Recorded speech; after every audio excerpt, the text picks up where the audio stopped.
Assalamualaikum warahmatullahi wabarakatuh teman-teman semuanya. Kembali lagi bersama saya Melia Anggarita Kusumawardani, NIM 641419033. Saya merupakan mahasiswi Prodi Kesehatan Masyarakat Fakultas Ilmu Keolahragaan Universitas Negeri Semarang angkatan 2019. Nah, kali ini saya akan melakukan praktikum untuk mengidentifikasi nyamuk dengan menggunakan alat dan bahan yang ada di rumah. Dikarenakan saat ini masih pandemi dan kuliah juga masih online, sehingga tidak memungkinkan untuk kita melakukan praktikum di laboratorium. Dan bagaimana caranya kita bisa memanfaatkan alat dan bahan yang ada di rumah untuk mengidentifikasi nyamuk. Oke, langsung saja ke next videonya.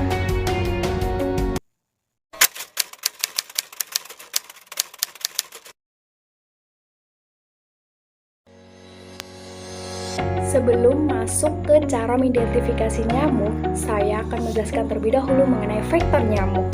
Nyamuk merupakan vektor yang menimbulkan dan menularkan penyakit dalam kehidupan manusia. Nah, taksonomi nyamuk sendiri dari kingdomnya itu Animalia, filumnya ada Arthropoda, subfilumnya ada Hexapoda, kelasnya Insecta, subkelasnya Pterygota, ordonya Diptera, subordonya Nematocera karena antenanya lebih dari 3 ruas. Familinya ada Culicidae, subfamilinya ada Culicinae, genusnya ada Aedes, Anopheles, Culex, Mansonia, dan Armigerès. Tingginya populasi nyamuk ini sangat membahayakan kehidupan manusia. Keberadaan vektor sebagai suatu yang merugikan harus ditanggulangi dengan pengendalian vektor. Nah, menurut Imrek tahun 2004 menyebutkan bahwa vektor adalah setiap makhluk hidup selain manusia yang membawa penyakit atau carrier yang menyebarkan dan menjalani proses penularan penyakit, misalnya lalat, kutu, nyamuk, hewan kecil seperti mencit, tikus, atau hewan pengarat lain. Vektor penyakit merupakan serangga atau arthropoda penyebar penyakit. Vektor menyebarkan agen dari manusia atau hewan yang terinfeksi ke manusia atau hewan lain yang rentan melalui kotoran, gigitan, dan cairan tubuhnya atau secara tidak langsung melalui kontaminasi pada makanan. Di Indonesia sendiri sebagai daerah tropis merupakan tempat yang sangat baik untuk perlindungan nyamuk. Hal ini dikarenakan suhu, cuaca, serta musim di Indonesia sangat mendukung dalam proses perkembangbiakan nyamuk. Sehingga populasi nyamuk di Indonesia ini sangat tinggi. Nyamuk yang berkembang di daerah Indonesia antara lain seperti nyamuk Anopheles yang menyebabkan penyakit malaria dan Aedes aegypti yang menyebabkan penyakit DBD. Selain Anopheles dan Aedes aegypti juga ada jenis nyamuk yang lebih mematikan, yaitu nyamuk Culex. Hanya dengan gigitan nyamuk Culex dapat menyebabkan korban mengalami peradangan otak atau lebih dikenal dengan istilah Japanese encephalitis. Nah, untuk melakukan pengendalian terhadap vektor nyamuk, perlu dilakukan identifikasi terhadap nyamuk. Identifikasi yang dapat dilakukan yaitu mengenai siklus hidup, resting place, kebiasaan hidup, serta bentuk morfologi nyamuk. Pengendalian ini sangat penting untuk mengetahui cara pengendalian yang cocok sesuai dengan karakteristik nyamuk.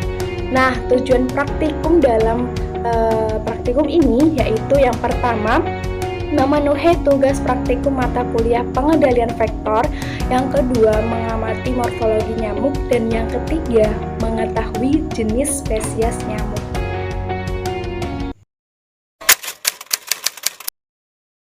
Baik, yang pertama yaitu menyiapkan alat dan bahan yang akan digunakan. Nah, yang pertama ada kertas cover. Teman-teman bisa pakai kertas cover ataupun kertas karton. Kemudian ada pinset juga, dan pinset. Kemudian ada piring teh. Nah, piring teh atau piring kecil ya.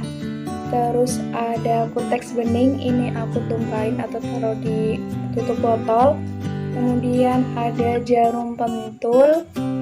Kemudian ada styrofoam. Ada styrofoam, kemudian ada ballpoint.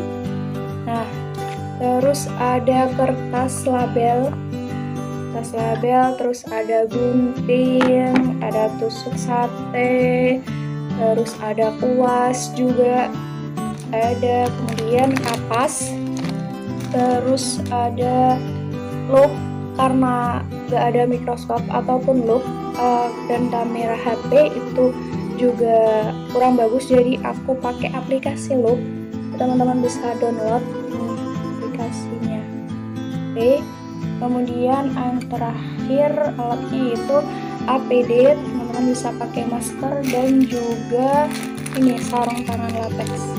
Nah, untuk bahannya yaitu nyamuk pastinya. Ini 2 nyamuk yang aku tangkap ini pada saat pagi hari. Kalau yang ini aku tangkap pada saat malam hari, jadi ada 4 sampel dan yang pastinya ada alkohol. Teman-teman bisa pakai alkohol atau kloroform, karena aku punya alkohol jadi aku pakai alkohol ya. Oke, yang kedua yaitu menggunakan APD atau alat pelindung diri seperti masker,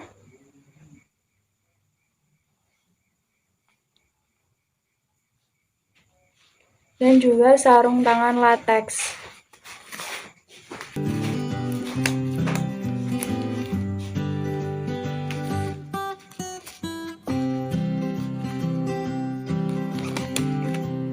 Yang ketiga yaitu bius nyamuk dengan menggunakan alkohol, atau teman-teman bisa pakai kloroform, yaitu dengan cara ambil kapas dengan menggunakan pipet,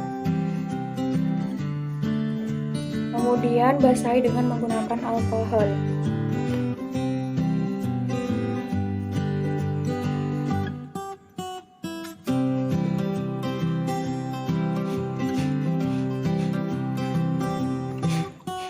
Setelah itu, masukkan kapas yang telah dibasahi dengan alkohol ke dalam wadah yang telah berisi sampel bukan nyamuk ya.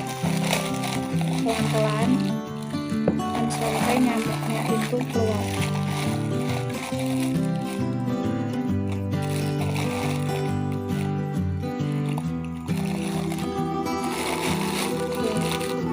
Tutup lagi, tunggu sampai 5-15 menit, pokoknya intinya sampai nyamuk itu benar-benar pingsan ya. Setelah nyamuk pingsan, ambil nyamuk dari dalam jalan dan letakkan ke piring ya, dengan menggunakan kuas ambilnya. Oke.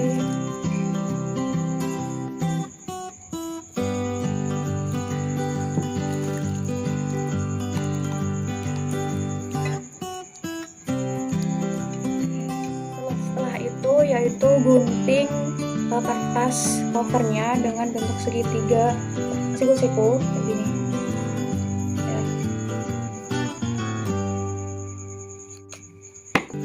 Oke, kayak gini. Setelah itu kasih kutex bening supaya untuk menempelkan nyamuknya, supaya nyamuknya itu nggak jatuh atau bisa tertempel ya.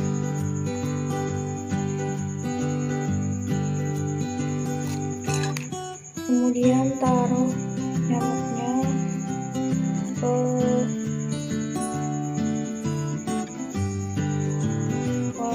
kertas covernya. Nah, kayak gini kan.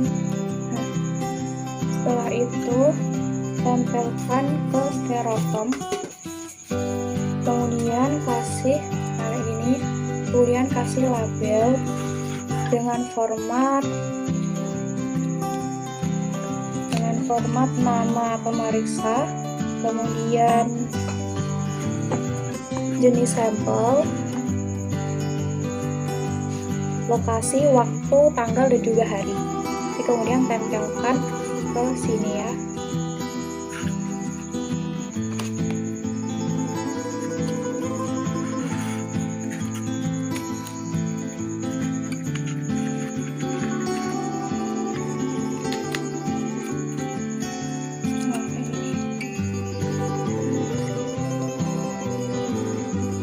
Setelah itu lakukan pengamatan dengan menggunakan loop lakukan dengan sungguh-sungguh supaya mendapatkan hasil pengamatan yang valid. Oke.